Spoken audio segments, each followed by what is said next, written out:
Madame Anne-Laure Blin. Nathalie Serre, en l'occurrence. Oui, effectivement, oui. Pardon. Et, non, c'est la question de Madame Anne-Laure Blin posée par Madame Nathalie Serre. Je me disais bien que... Merci Madame la Présidente. Madame la Ministre, donc la présente question est suscitée par ma collègue Anne-Laure Blin, députée de Maine-et-Loire, empêchée d'être présente ce matin pour raisons personnelles. Vous connaissez son engagement pour nos agriculteurs et la ruralité en général.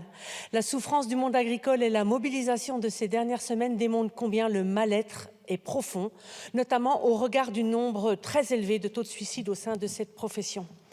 Durant une mission parlementaire, le rapport qu'Anne-Laure Blin a établi sur le contrôle dans les exploitations agricoles avec notre collègue Éric Martineau a mis en exergue notamment l'insécurité juridique vécue par les professionnels de l'agriculture et les difficultés évidentes qu'ils ont à répondre à l'inflation normative grandissante, souvent sans concession pour les pratiques agricoles.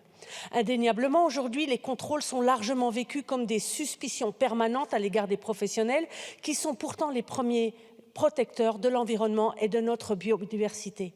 Le malaise est grandissant lorsque, par ailleurs, on sait que de plus en plus de contrôles trouvent leur origine dans des dénonciations à connotation environnementale. Et pour cause, depuis 2016, l'introduction de la notion de réparation préjudice écologique à l'article 1248 du Code civil, permet aux associations dites environnementales, au même titre que l'État, les collectivités locales ou les organismes publics, de porter une affaire en justice et d'obtenir des dommages et intérêts. Avec ce dispositif, les procédures judiciaires revêtent donc un intérêt financier à être introduites contre des pratiques agricoles.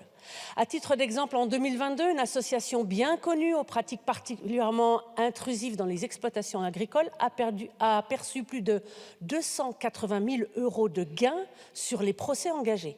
Pour d'autres associations, les bilans financiers faiblement détaillés ne permettent pas le chiffrage précis, mais ils sont aussi source de moyens importants pour ensuite déployer des campagnes à l'encontre de nos agriculteurs. L'état de droit ne peut être commandé par le seul intérêt de dégager des marges financières en introduisant des procédures judiciaires au seul motif de l'intérêt environnemental porté par l'association. Nos institutions judiciaires doivent garantir l'impartialité et l'équité des procès, y compris sur ces sujets environnementaux. Elles ne peuvent ouvrir des brèches juridiques à des fins d'idéologie. Ainsi, ma collègue Anne-Laure Blin souhaite connaître les intentions du gouvernement pour remédier à ces dérives qui poussent certaines associations à engager des procédures à l'encontre de nos agriculteurs. Elle souhaiterait aussi savoir, Madame la Ministre, si votre ministère, le ministère de l'Agriculture, envisage d'assurer une meilleure traçabilité et une meilleure transparence des bilans financiers des associations à caractère environnemental. Je vous remercie. Merci Madame la députée. La parole est à Madame la secrétaire d'État chargée de la citoyenneté et de la ville. Que je Merci Madame la Présidente, Madame la députée Serre, en espérant que tout aille bien pour votre collègue. Alors, je vous apporte une réponse qui se saurait la plus précise possible. Donc, depuis la loi du 8 août 2016, vous le savez, pour la reconquête de la biodiversité, de la nature et des paysages, le Code civil dispose que toute personne responsable d'un préjudice écologique est tenue de le réparer. Ce préjudice consistant une atteinte non négligeable aux éléments et aux fonctions des écosystèmes ou aux bénéfices collectifs tirés par l'homme de l'environnement, le législateur a limité l'action en réparation d'un tel préjudice à certaines catégories de personnes et aux associations agréées ou créées depuis au moins 5 ans à la date d'introduction de l'instance qui ont pour objet la protection de la nature et la défense de l'environnement. Afin de prévenir tout enrichissement indu au détriment de la réparation du préjudice écologique, le législateur a prévu que cette réparation s'effectue par priorité en nature.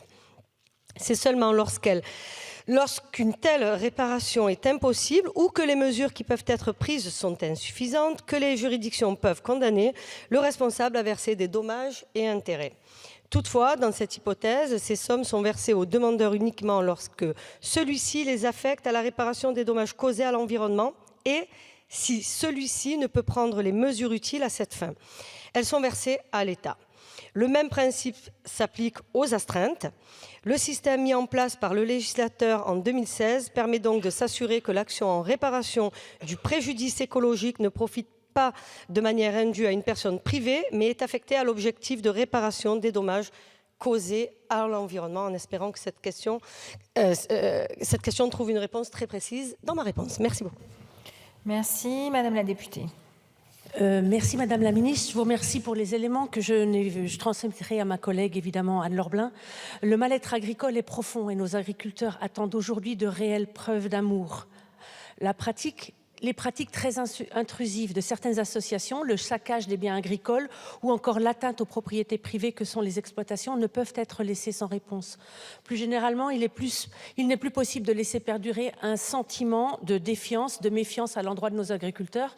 Clairement, ils méritent que nous prenions à bras-le-corps les signaux d'alerte qu'ils nous envoient. C'est la raison pour laquelle nous attendons vraiment un changement de paradigme pour restaurer la confiance envers eux. Cela passe notamment par des mesures fortes, par exemple en mettant en place une véritable présomption de bonne foi et de reconnaissance d'un droit à l'erreur. Notre collègue Blin a déposé en ce sens une proposition de loi qui, nous l'espérons, pourra être adoptée dans les prochaines semaines au sein de notre Assemblée nationale. Je vous remercie, Madame la Ministre.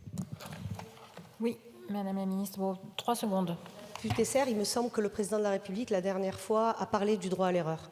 En plus, c'est un sujet que je partage, même si ce ne sont pas mes sujets de prédilection, mais le droit à l'erreur, vous faites bien de le rappeler, a été annoncé et je pense qu'on va y arriver là, pour le coup, de manière transparente. La parole est à Madame Christine Decotte. Merci,